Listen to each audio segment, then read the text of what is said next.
Hi, I'm Alison. Welcome to Boomerang Pilates. This is Sherry's sit and shift video. Helpful if you're going to be going and climbing a mountain and not having any chairs to sit in while you do it. So we're going to start by mobilizing the sides of the hips. And you can start to just roll your hips from side to side. See how that feels? You can often find that one hip is more pliable than the other. So one side, no problem, and the other side is stickier, or you won't be able to go as far.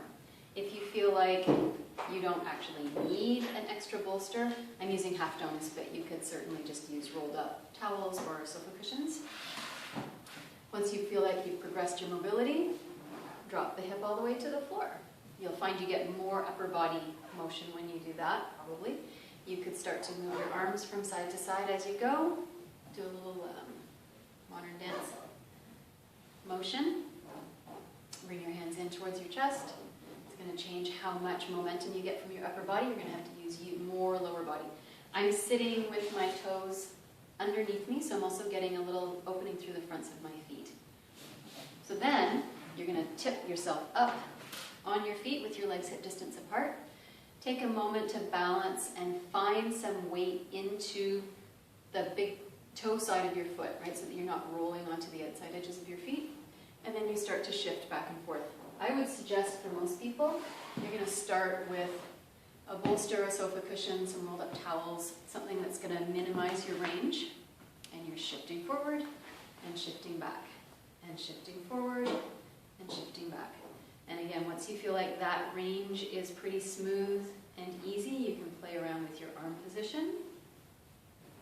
And then you can go for a smaller prop.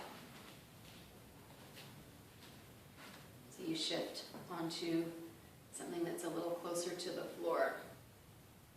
And then when you feel like you don't need that, then you go whole hog, and you go all the way down and all the way back up. This is significantly harder than it looks.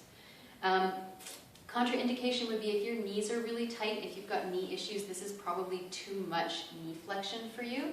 You might want to bolster yourself up so that you have a little bit less fold at the knee and just practice the balancing here.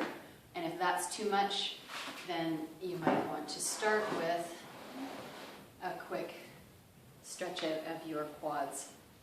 So thanks for coming, thanks for watching, play around with those. And as always, if it doesn't feel right, stop, modify as is appropriate for you, and we'll see you next time.